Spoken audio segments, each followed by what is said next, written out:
Recently, I seen Jess Hilarious, you know, who one of ours, Yeah, fact. talking to Candace Owens. I fuck with both of them. I like Candace Owens. I like the knowledge that she has. I like when she speaks.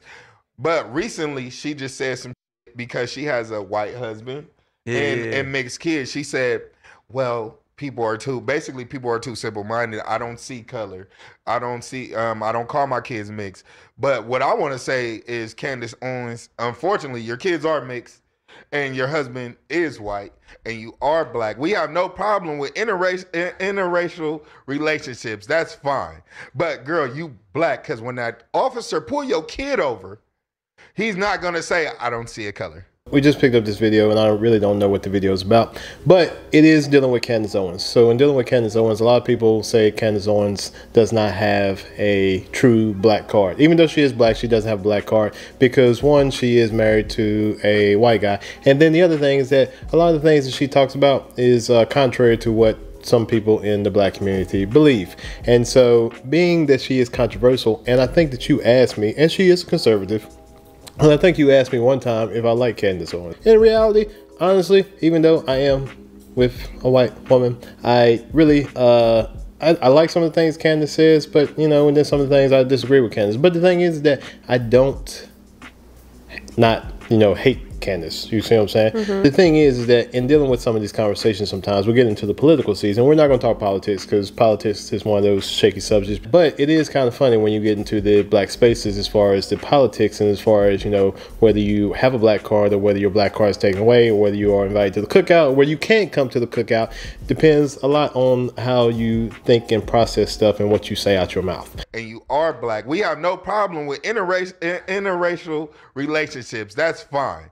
But girl, you black, because when that officer pull your kid over, he's not going to say, I don't see a color. And one of the things that always gets me, and I know I'm talking a lot, one of the things that always gets me is that one of the examples they always bring up is that when you get pulled over by a cop, you'll know what color that you are. I've been pulled over by plenty of cops, and I've been let go for some egregious things. I have been going 30 to 40 miles an hour over the speed limit and been pulled over and been let go. Yes, I was on a crotch rocket. And I've been on the Mustang going too fast and been pulled over and passing people.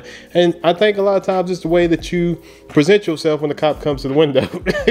I present myself as, I know I've done something wrong and I'm sorry. But I don't know why this example comes up. It's like when you get pulled over by a cop, you really gonna know. Now, are there some bad cops out there? Absolutely. Yeah. There are some bad cops, white bad cops. There are some other race bad cops, and there are some black bad cops. And so, honestly, that just kind of comes with, you know, the person that you're being pulled over by. It doesn't really matter what color they are. Yeah, I mean, first of all, from the perspective that she's speaking, because I get what she's trying to say. She was raised by her grandparents, all that. You know what I mean? She come from some money. Yeah, not even. No, she come from like some niggas. She a nigga. We're gonna get on that. But what she's doing, which I'm not mad at, like she's giving niggas a alternative perspective. Sometimes, again, first of all, she's a person in the media. Right. You know what I mean? Like, so we know what that is. You know what I mean? Like, she's doing a job. So the more noise she can make, right, the more ultimately money is being made. You know what I mean? Whatever platform she's on, she's a master at being a person in the media. But I guarantee you, she's given a different perspective because she's like, I don't think the same way as that. And that's what I respect about. Jess Hilarious is the same way. Like she gonna say some shit that be like, hey, Jess, I don't know the fuck about what you just said right there. Like, yeah. But then the same thing with Candace. But I love both of them as black women. I feel like that within the black community, it seems like that we are more likely to be, I would say, chastised if we do not vote a certain way or we do not believe the same thing as everybody else. And I kind of feel like that, you know, the freedom of thought is not quote unquote allowed a lot of times within, you know, the black community. The diversity of thought, just because you are with someone, you are. So I would say most people probably watching this video probably think that I am probably on the fence and that I am a traitor and that I'm not invited to the cookout and that I have diverse views. Now, just because that I am with someone else and I may have diverse views, does that mean that I'm still not black? I am still black. When you look at somebody, when you look at me, you still see a black person. But just because of the way that a person may think, just because of their skin color, because they may think differently, they are not welcomed as much as everyone else, which is kind of weird to me. I don't know. It's kind of weird. But it is weird. But I don't know. I mean, and here's the thing. White people may kind of do that too, you know? And so I don't know. But I just know that from my side and from the black community, I just see that a lot in the black community. White people are cliquey. I don't think it's so much by color. It's more of like... social status. Yeah, probably.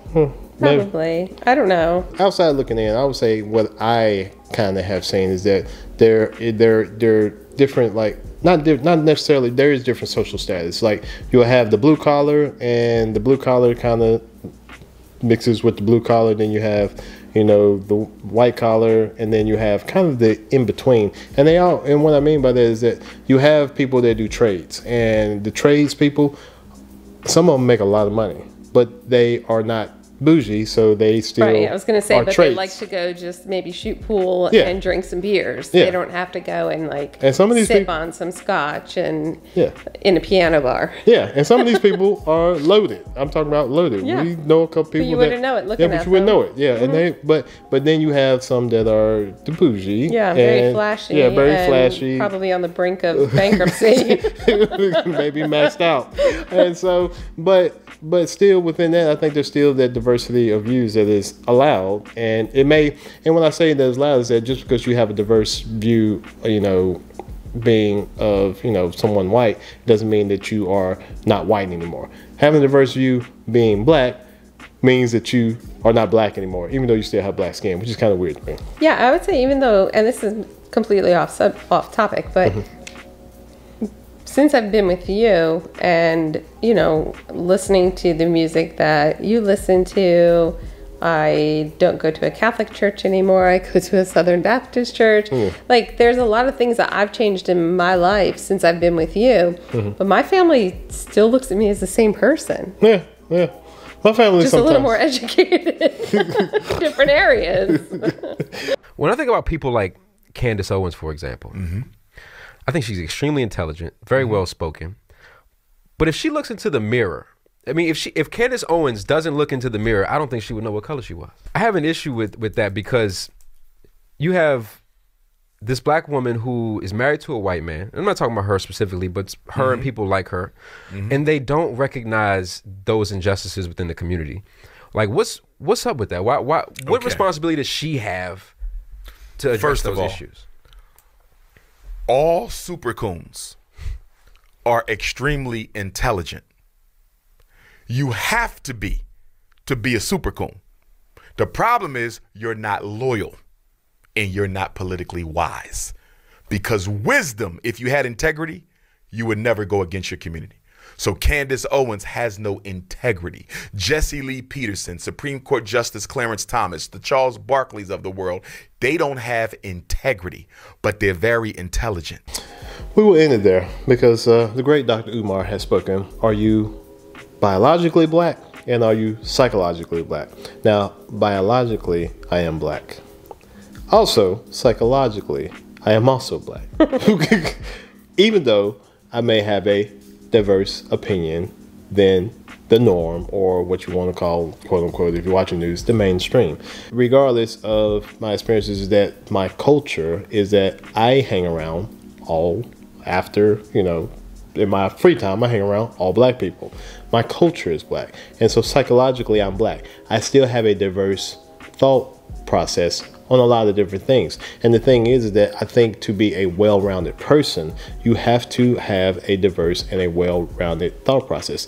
I listen to a lot of stuff that I don't like, but I just want to know where people are coming from. Just because somebody may have a different opinion from me doesn't mean I do not like the person. Doesn't mean I hate the person. But I do want to understand where they're coming from. And the thing is that because of people's upbringing, because of people's background, because of situations people have been in, they're going to have a different outlook and a different view of things than I do. That doesn't mean that they're wrong, and that doesn't mean that I should excommunicate them or uninvite them to the cookout or take their black card.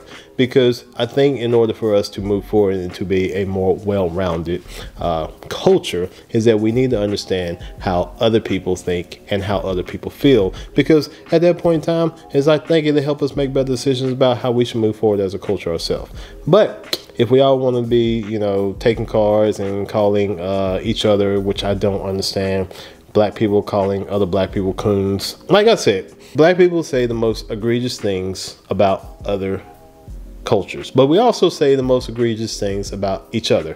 I have not, the so-called black leaders or black thought leaders that are online that are constantly calling other people names and then calling black people names. I don't understand, if you're really trying to spread your message, why you also got to spread quote unquote what we call hate, a hateful message also. If you disagree with somebody, respectfully disagree with them and then move about your business. Because even though you disagree with somebody and you may, you know, have your back and forth with conversation, maybe they take a little bit from what you say, and maybe you take a little bit from what they say, and maybe you all become a better, more informed about each other, and maybe you can change your mind or grow into something else. But anyway, in this political season, who are you gonna vote for?